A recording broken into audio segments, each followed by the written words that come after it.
the thing I'm going to be talking about today in terms of the retreat we did with our coaches is something we've been talking about for years. To be honest with you, it's something that's been in the works for a long time. And I'll talk a little bit more about it after.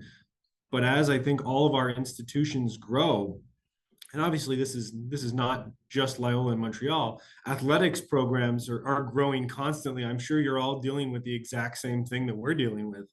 And when you have that, as you expand the number of people that get involved, sometimes you feel like you lose a little bit of control and maybe a little bit of the messaging that we'd like our schools to put out there in many different areas. But athletics is such a popular one. And in many ways, it's a very public facing area of our schools. And therefore, to ensure that the messaging of what we want to come out of our Jesuit institutions, our athletics is a big part of that. And we need to make sure that whatever it is that we portray in those moments and with our teams and with our coaches and with our players represents what it is that we want to be. In particular, is it closely connected to the mission of our schools? And is it doing what we want it to do with our students? And therefore, this came out of that conversation with our principal, Dr. Mark Diashitian, and he had asked me to take some time to do this. I was actually thrilled to do it. So one of the things when I started here almost 15 years ago, I loved coaching. That's what I spent a lot of my time doing, was coaching football and coaching basketball. So while I can't do those things anymore, if there's any chance that I get to work with coaches and with our players in that area, I jump at that opportunity. And this was really great because I got to work with people I don't know that well. These were our outside coaches that came to do this. So that was alumni and parents and volunteers. So it was a great experience overall. So what I'm going to share with you are the slides that I used with them. Obviously, it's a little bit different. I'm just going to kind of run through what was for us about a 3 to 4 hour retreat. A lot of these people are, gave up half their days and their full-time jobs to come and spend time with us and with me and with Mark. And I really, really appreciated that. So immediately it started off on a positive foot, because people who were coming were doing this out of their own goodwill. We didn't force them to do this. This was not a mandatory part of our programming for this year. They truly came because they felt that it was worthwhile for them to be there, to see what it is that we're asking of them. And I think most importantly, they just love the school so much. And if they feel they can do better, they're willing to do that. So I'll share the slides with you. Is that you all seeing this now? Okay, fantastic. So talking about Ignatian formation and coaching, I have to keep in mind, and I think it's important to understand that for many of them, this is the first experience they're getting with anything that is Ignatian. They've never had this conversation. And if they have, it's been years. Maybe when they were students at the school or members of the community, they got something like this. So the goal for me was to make sure that I kept it quite simple. Wanted to make sure that it was digestible, something that they could look at and connect to, try to keep it as light, and also make sure that I never spent too much time lecturing or presenting. It was supposed to be something that we did together. We shared conversations as a group, we shared our experiences, and that was a big part of that. So the first thing I explained to them is just kind of why we're doing all of this. And it was important for them to understand that the school changed the way it's operated over the last little while, as I mentioned before, because the programs have grown so much. We needed to seek outside people to be involved, and therefore we got more outside coaches. The purpose was pretty clear in making sure that we're all pulling in the same direction, that our coaches weren't doing things that were directly in conflict with how the school is teaching the students. And also maybe just to make sure that they understood what our vision is for our athletics program. So I started by talking to them a little bit, but this isn't something new that Jesuit institutions have significant changes in the way that they do things. I don't know what it's like for every school, but for Loyola, one of the major hallmarks of the school was that our coaches were teachers. And you always hear parents talking about this and students talking about this, that they loved the programming because their teachers were working with them outside of the classroom. That's just not possible for us to do. As an example, when I was a student here, we had 3 hockey teams. In the last 4 years, we've gone from 3 to 8 hockey teams in a school of 5 grades. So that's just an example of how significantly that program but this has grown. Same thing for basketball. We went from 3 to 5. All kinds of sports, this is happening. So I compared it a little bit to when the school at some point moved from being teachers that were all Jesuits to having lay people involved in the community. How did the Jesuits make sure that the teachers that were coming in were understanding the Jesuit philosophy and the educational philosophy and making sure that the school didn't lose who it was? So that comes with training and conversation and experience and understanding that. So the goal is the collaboration between school leadership and the athletic department, but that's really just one small step in the process. There has to be continuous education in their work in order for them to be able to do this the way we want them to do it. So I'm not going to show you this, but I actually started by showing them 2 clips from YouTube. I showed them about a 3-minute clip from one of my favorite shows, Ted Lasso, and him talking to the team in the locker room after one of their players has decided to quit completely. And the conversation is about, losing a teammate, but more importantly, what sports means to them and where the belief comes from. Where do they find that belief? And for me, that is, I think all coaches kind of want to be that. You want to be that inspirational leader. So the hope was to show them that first clip and come away from that going, yeah, this is what I want to do. That's how I envision myself. And the second clip I showed them was from a new reality show that had just come out a couple of weeks ago of a soccer coach in England and Vincent Kompany, who coaches a team in England. And he's just on this incredible tirade, ripping into his players and, constant language that is belittling them and making them feel bad about themselves and asking them to look at those 2 versions of the coach and going, do we see ourselves in any of those moments? And I think anyone who has coached will probably look at that and go, I've done a little bit of both of those things. But trying to look back at their own feelings in that moment to say, which one do you feel is more beneficial? Where do you feel you're having the greatest impact on students and anyone in the athletic department, frankly? I found this image that I showed them and I loved it. This is an image, I believe this was in St. Louis, I want to say, where the chaplain there is the assistant football coach. And what I loved about it was not, I think a lot of people might look at this and go, it's so showy to do this in front of the crowd. And, it's probably more theatrical than it is anything else. But for me, the moment of this that's most important is actually not the coach, it's the player. And you don't notice that right away because the coach's face stands out. But it's the player who's openly in front of all his classmates and community has decided that it was important for him to receive a blessing from his chaplain and coach, and is doing that without fear, doing that in a way that he is willing to witness to all the people around him that this is something I value, even in a moment where he's probably excited and hyped up and just wants to get out there, but he's taken a moment privately to think about the reason that he's there. At least that's the way I see it. And that witness is so important, both for the coach and for the player. But I looked at this and told them, this is what we're trying to develop in our players. We're trying to develop something where they know that they have these talents, but they're able to take a step back and realize where those talents come from and what it is that they are supposed to be thankful and grateful for. How often does that happen with our players on a regular basis? I don't know. But if at the end of their time here for us in grade 11, if there isn't a realization, and I'm not talking about each one of them at the start of every game going to see the chaplain and asking them to pray over them before the game, but even just the realization of where these talents and the ability to be involved in this sport, where does that come from? And that to me is the self-awareness is the goal there for our students, the awareness of God's presence and the awareness that God has given them these talents and the ability to do this.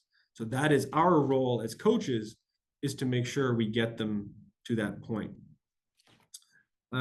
So I asked them then to follow up that by reading an article called "The Sports and the Spirit of Jesuit Education." This is by Father Patrick Kelly. I think you mentioned this, Bob, the other day. Did you not mention Patrick Kelly's writings not too long ago? Yeah, it has come up. His work was shared out somewhere else, I think, in maybe through the network. And Yeah. I knew him when he was a professor at Seattle U, Okay. and he now does some work. I think he's in Detroit, but Yeah. it's written a lot on Catholic stuff and sports in general. But is also a Jesuit priest and uses the Ignatian framework. So he's also a great resource. Yeah, so a lot of his writings that I was able to find were very much focused on the spiritual exercises and how athletics can help people in their realization of certain things from the exercises. So in this article, just kind of a brief overview of it, he talks about the concept of flow as he describes it in his writings. And what that concept of flow is all about is that when someone is doing something, now he's specifically talking about sports, but it could be anything that they love. He talks about the concept of flow being this moment in your life and in your development where you could be spending hours doing something, 2, 3 hours, but in your mind, it feels like 10 minutes. And he describes how the reason it feels like 10 minutes is because you are in a moment that blocks out everything else around you. And you're not focused on the task itself, you're just focused on the moment. And the reason he talks about that being so important is that those moments that you can feel that time of flow is when you've put in the proper preparation and discipline beforehand. And he's talks about that being closely connected to the exercises because people find their greatest growth, spiritual growth, after they've put in the time and discipline of preparing themselves for that growth. So the exercises, for example, themselves are not going to immediately create growth for people. That it's not going to come the minute you start sitting down to pray and reflect that you're going to have this incredible transformation in minutes. It takes time, dedication, and discipline to be able to get to that point.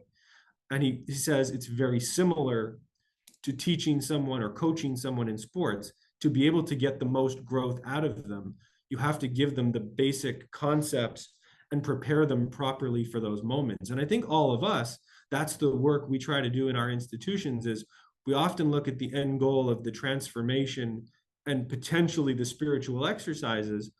But I think the argument that Father Kelly is making is that it's actually in the prior steps that we have to be most successful, creating the opportunity for transformation and change. And that's making sure, I think, especially in the context that we live in now, that we're providing the basic teachings and understandings to create the environment for people to then seek out that transformation and change. And again, I look at that in connection to coaching to say, so many of our students come in excited about this. They have the enthusiasm for athletics or whatever program that they're going to be a part of, but it's now making sure that they understand how to be properly prepared for it before you can get them to the point that you want them to be. So I had them read that article. And then I asked them to those 2 questions. What do you think the article is asking Jesuit institutions to do in regards to their athletics? And then more specifically, what gift do you bring to the institution that helps us accomplish this goal? That was an incredible conversation. So I thought we were going to spend about 10 minutes doing that. I think we may have ended up spending just an hour with everybody talking about what they think they bring to the institution, which was a wonderful thing for all of them, I think, to get to know each other better. But the most beautiful part of it was actually many of them talking about their experiences as teenagers in Jesuit institutions and what they learned from those moments. And then in some cases, we had parent volunteers that are coaches and them talking about what they learned from having their child at a Jesuit school. Those ones was such a beautiful conversation to hear people so openly willing to share what they've learned and why they felt a call to spend more time working in the institution. There was one father who was there, and he was at the end of this conversation, he said, why are we not doing this presentation with every single one of our students and their families that are in our athletic program? Where I think there must have been that moment for him where he finally realized, okay, this is the goal that we're trying to accomplish with every student that's here. So this was actually building, if you were in Indonesia with me, I know a few of you were, I built on some of the concepts from that presentation that I did, and looking at building a community of faith and resilience. That was one of the topics of the seminar in Indonesia. And in many ways, that's what we should be doing with our athletic programs back at our schools now, building these two important, or creating the situation where we're looking to build these skills from our students and from our community. Faith should always be at the forefront of what we're discussing with our students. But then that resilience aspect is important for the Jesuit educational philosophy in general, is that's the reason the Jesuit institutions, I believe, put so much emphasis on athletics, that it's an opportunity to teach people about resilience while they're doing something that they love. And it's something that they can easily connect to resilience, while sometimes academically, they struggle with it because they don't love academics. In athletics, they're able to build that resilience because it's something that they're so enthusiastic about, is the best way that I can describe it. So how do you teach those intangible skills like resilience? Then asking them, how do our actions impact relationships with others and with God? And what are we willing to sacrifice and prioritize to fulfill our mission? Excuse me. So those were the three parts of the conversation that I wanted to focus on with them during the retreat. Are there any questions so far? Anything I can answer or clarify? That's fine. Great. Even better. Seems like, I know it's boring. Bear with me. You only have to be here for an hour. Don't worry. So these are the four topics. So what ways can we provide the framework for our students to overcome these challenges? Again, these are some of the things I used. The first two, especially in my conversation in Indonesia, was being flexible in our approach and firm in our values. So every kid is going to overcome these challenges in very different ways. And coaches have to have many tools in their toolkit. Teaching grit and resilience, I think, is important, because that, yes, helps them in their athletics, absolutely, but I think it also helps them in their faith. We're talking about most of our students, at least here in Montreal, living in a very secular culture, and therefore providing them with an ability to push back against the grain. Not too many places that they go outside of this school are they going to be encouraged to display their faith and to live that out on a daily basis. So therefore, we have to give them the ability to do that, not necessarily to be obnoxious or to be loud about it, but to understand that people will provide you with challenges, and they're going to provide you with other ways of viewing the world. Are you tough enough to be able to handle those obstacles and still stay firm in your beliefs? Talking about how sports are connected to spiritual growth and personal development. And then finally, this is what we did at the end of the day, and I'll show you this after, talking about community discernment with our coaches. So that was about sharing the concept of spiritual conversations with them, showing them how to have a spiritual conversation, and asking them to do that with their teams. That might be a stretch, but we'll see what we can do. I think our students are open to this. And if we can have our coaches use that form of dialogue with their teams when they're making decisions as a group, my God, that would be a fantastic goal for us at the end of the year. If every single one of our teams had at least one spiritual conversation between now and June, I feel like that would be a huge win for our athletics department and for me in my role. And maybe Father Len would agree with that one too, but I think we'd be happy if we could get that out of all of them. So the first one was being flexible in our approach and firm in our values. So these were just points of emphasis with the coaches. So you need to understand your students in the context of their lives, gives them what they need both as a team and as individuals. Every kid on that team is going to have a very different context within their lives, whether it's their family life, whether it's their social interactions with other people. What have their experiences been like with coaches prior to that? And you need to find what it is that motivates them. The coach has to look at themselves in many ways as a spiritual director. Each one of those kids is going to have a very different button that you need to push to get that growth out of them. And a great spiritual director, at least the ones that I've dealt with, are the ones that take the time to get to know the people they're working with very closely, so they understand their motivations and they know where to push them next in order to get them to the place that they want them to go. The second part of that is you're always balancing the cura personalis and the cura apostolica. Your players, yes, you care about them on a personal level and you're trying to get the best out of them by knowing them, but at the same time, you have to balance the well-being of your team.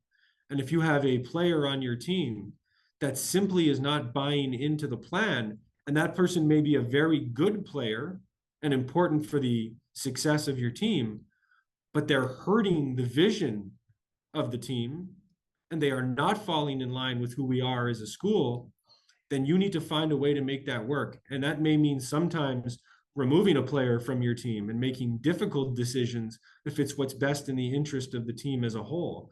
We do that as directors of mission all the time, and administrators have to do that.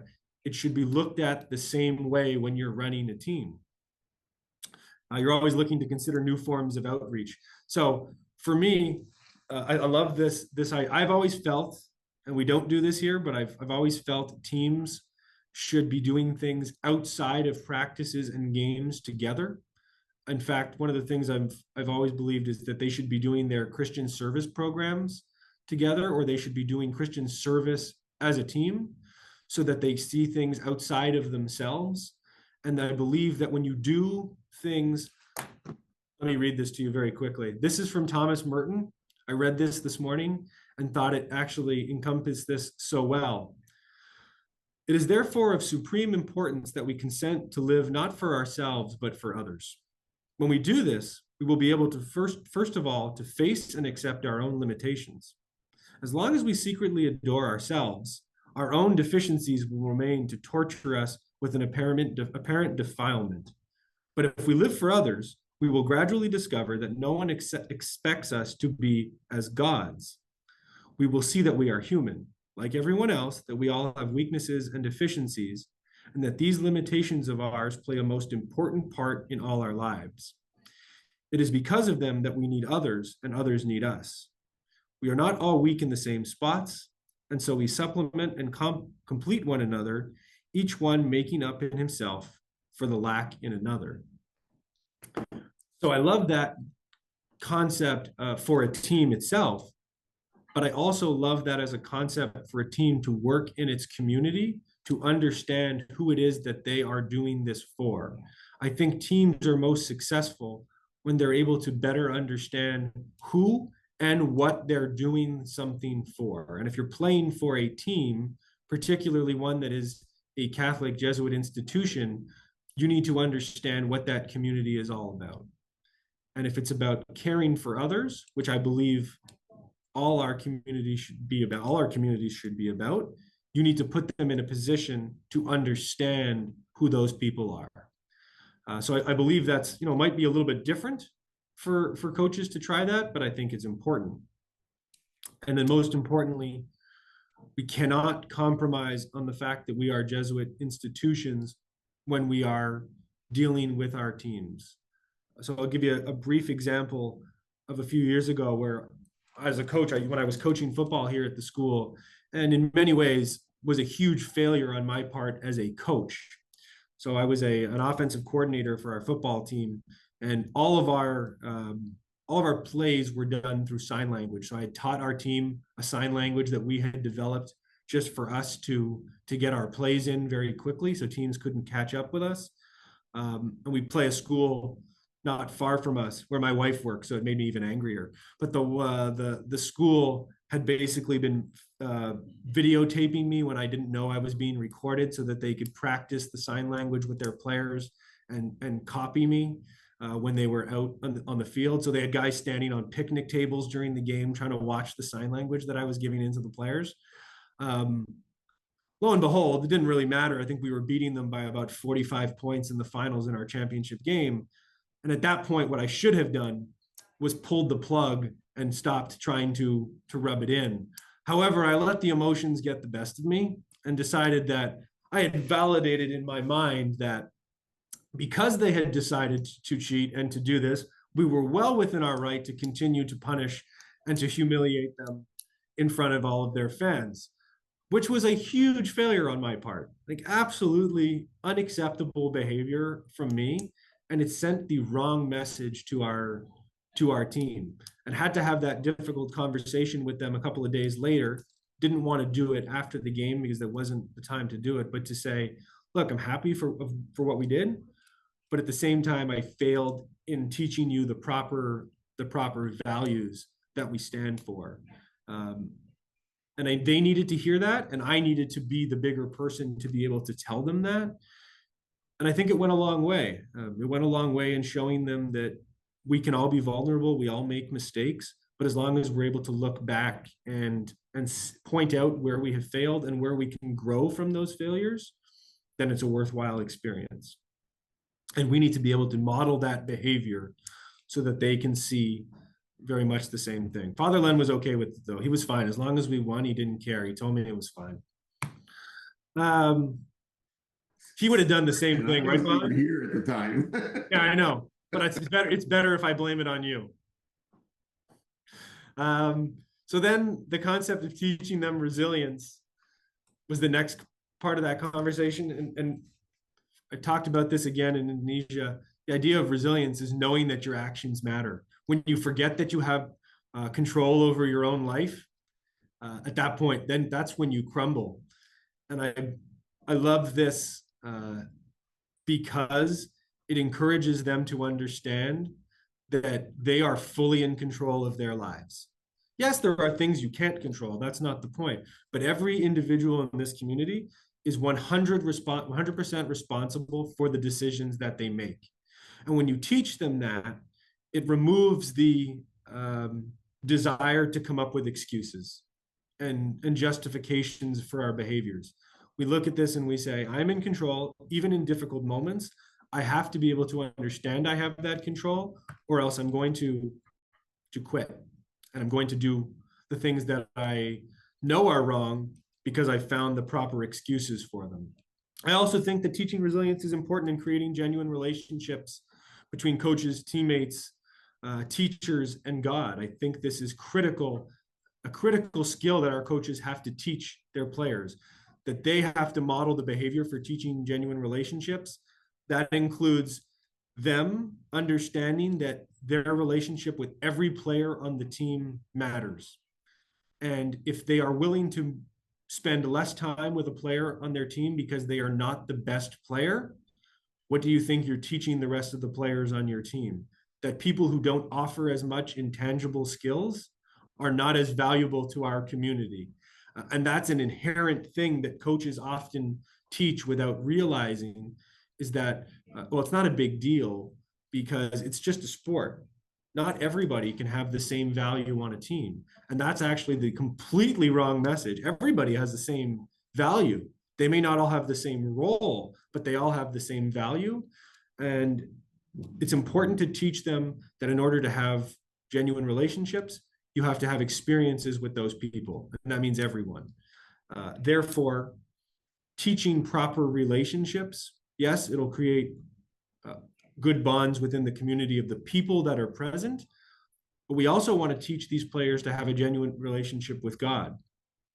And in order to do that, they have to develop that relationship in the same way they develop any other relationship with someone in their life. It means by spending time with them. Is there time for God? Is there time for silence? Is there time for prayer? Is there time for reflection?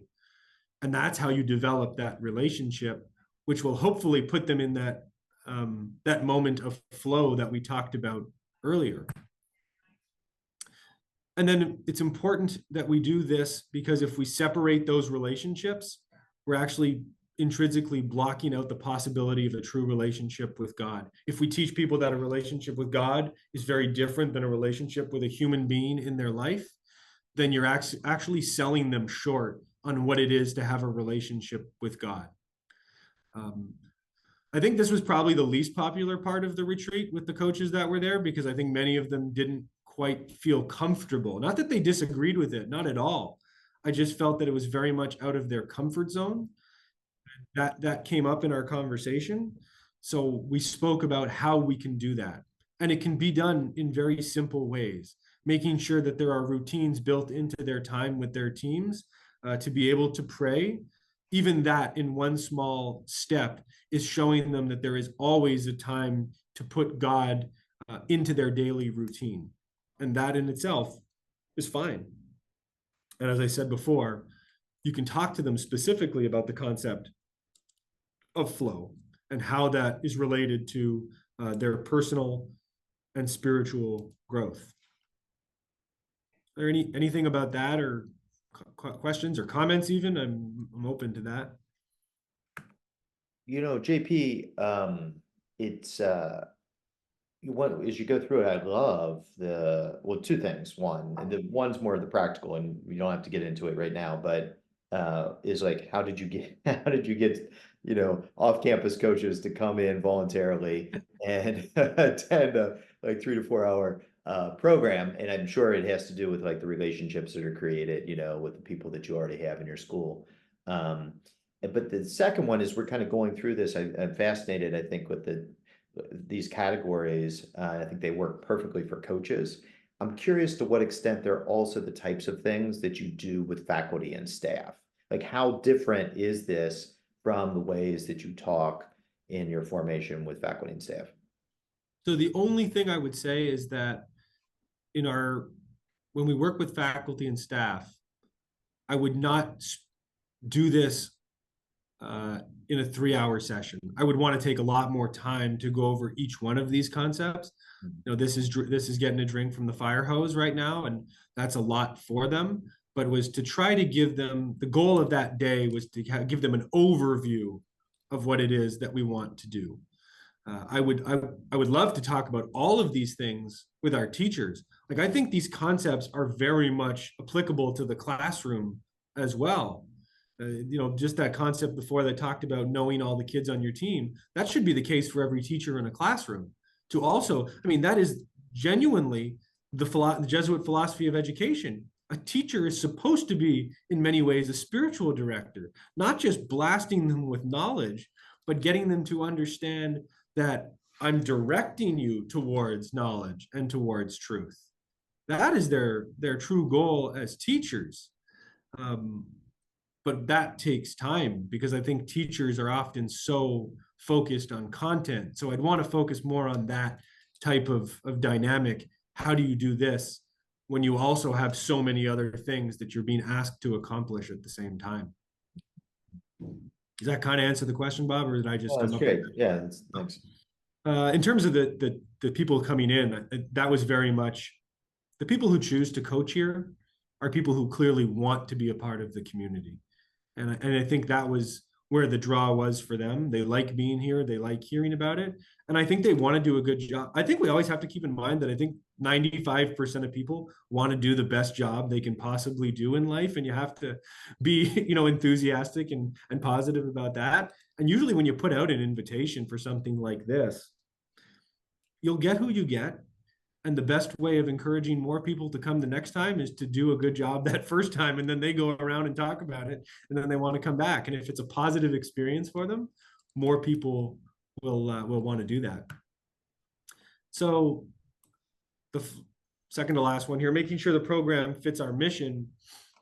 We had to talk about what is the objective of athletics at Loyola. So we just had a conversation of what we believed that was. And I left it at that because that comes up in the last slide as well. But I asked them to talk about what they thought it was. And many of them were very spot on in terms of saying it's not about athletic success. It's about teaching them to be the best version of themselves and to find the talents that they have. But I tried to steer away from one specific thing for that just now. I talk to them about the importance of process and not the end goal.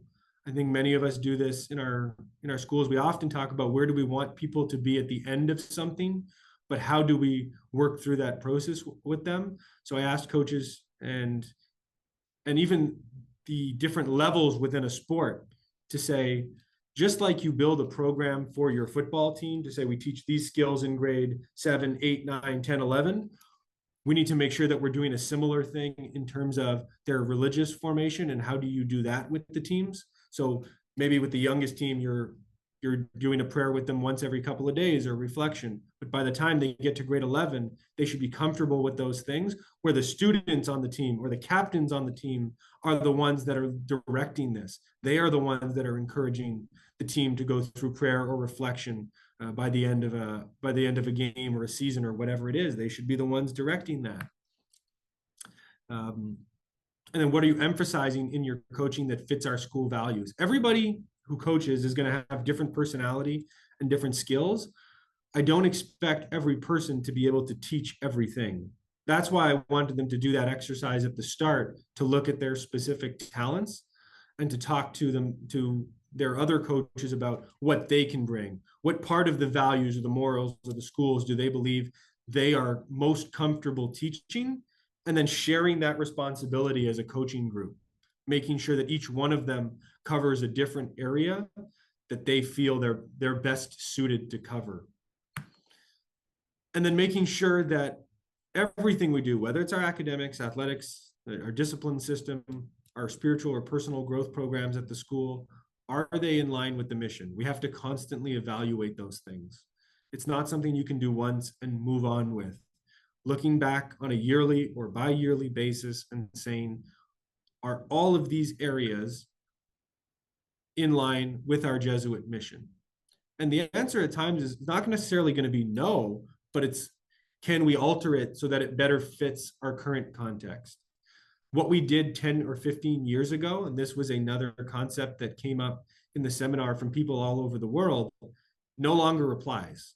The people are coming from very different backgrounds and contexts, and therefore we have to reevaluate what we're doing to make sure we're reaching people in the proper ways. I mean, teachers talk about this all the time in their academic programs. They can't do with their math students in grade 7 what they did 10 years ago with their math students. They had to alter the program to make sure that everyone had the basic skills they need to succeed in that area. And this is very similar in the area of mission. And I'm sure all of us are experiencing this too, that we have to do different things. In fact, I think it's the whole reason why we're doing what we were talking about before. Bob and Gretchen were talking about living ad maiorem. It's trying to find something different because we need new methodologies for dealing with the people in our schools. We needed new resources or to share resources to see what people have been doing in their own institutions, hoping that it will work for many of ours as well. And then honestly, at the end of this, it's the concept of transformation. If there is no transformation at all, why have we done what we just did? Like if we've spent years doing something and a student is exactly the same that he was for us in grade 11 than he was in grade 7, yes, it's potentially a failure on the student, but we also have to be a part of that failure and say, maybe it's something that we did that didn't create the transformation for them. Not always. It's not to say it's always the fault of the adults, but we do have to look at ourselves and say, if there has been no transformation, what needs to change? But it's about who are we becoming, or who do we want them to become? That should be the goal for all of us. And then finally, I talked to them about the concept of community discernment. This was all new to them, so I wanted them to, again, focus on the idea of result or process. What do we emphasize in our leadership roles? Why are we picking people to be in leadership roles, even on our teams, their captains? What is it that that person has done? Has that individual been the best player on your team, or have they displayed leadership in some type of way? What changes have they made over the years to show that they deserve to be a leader? Do they encompass the things the school asks of its students, maybe potentially using the grad at grad as a way of evaluating your leadership groups within a team? make players part of that process. It's their team. Yeah, you're the coach, but it is their team, and they need to be a part of the process of any type of discernment. The coaches maybe can do that on their own, but when you're making a decision for a team, the players need to see what that looks like, because it's important for them to understand how to do proper discernment. So even if you're setting goals as a team or even as individuals, why not use the spiritual conversation as a way of doing that? Ask your team, what is it that you want to accomplish? I was talking to them about a coach that I used to work with here at the school who no longer works here, but he used to ask the players at the start of every year, what's our goal as a team? And the answer was always the same. We want to win a championship. He goes, well, that's a terrible goal because only one team in the league can win a championship. So if our goal is just that, it's all of our goals, that means, 10 teams in the league, 9 of us are going to be complete failures if that's our goal. So that's not good enough. We have to look at our goals as a team. Who is it that we want to be? What do we want to accomplish on a weekly basis? And have them be part of that process. So you're looking at things outside of team success when setting their goals, and let them work through that process. So what can we do to start this process was putting this into practice. I don't need to go through this with all of you, but it was to give them the understanding of the spiritual conversation, the theory. And then we ended by doing a spiritual conversation for an hour. And the conversation was based around this question: what should be the goal for our athletics program this year at Loyola High School? I asked them all to go away for a while, to pray about it, to reflect upon it. And then we came back. And the nice thing about it is it kind of worked out exactly as I had wanted. At the end of the conversation, we didn't have a clear goal, to which I told them, that's good, because this is just one step in that discernment process, and we cannot solve it in a 3-hour session in August. It's going to take repetitive conversations about this. We may have an idea of where we want to go, but my hope for them was that they would go back now and do this on their own within their specific sports, and then bring this back to the athletic director to say, here's what all of us think. Can we have another round of this and look at this again? I don't think we'll get there quite this year. This was all new to us, but I think it really got them into a place where they were comfortable having these types of conversations. So that was pretty much it. I hope that wasn't too boring for all of you to hear this, how this all went down, but I really felt good coming out of that. And I think the coaches felt good about it. So it's certainly just one step, but I think it's a good first step for us to ensuring that our coaches are, as I said earlier, pulling in the same direction that we're pulling in as a school leadership group. So I'm open to sharing the resources or having conversations. Even if you have athletic directors or coaches who'd want to talk about this, I'd be really open to spending some time with them and answering questions that they might have and helping them develop something that fits your specific school. But I think even if you all just took this and edited it for the people that you work with, it might be something that can get the ball rolling. And many of you are probably already thinking of ways you can use this in your own context and be really successful with it. So that's pretty much it. That's all I have. And thanks for taking the time to listen and to be here with me today.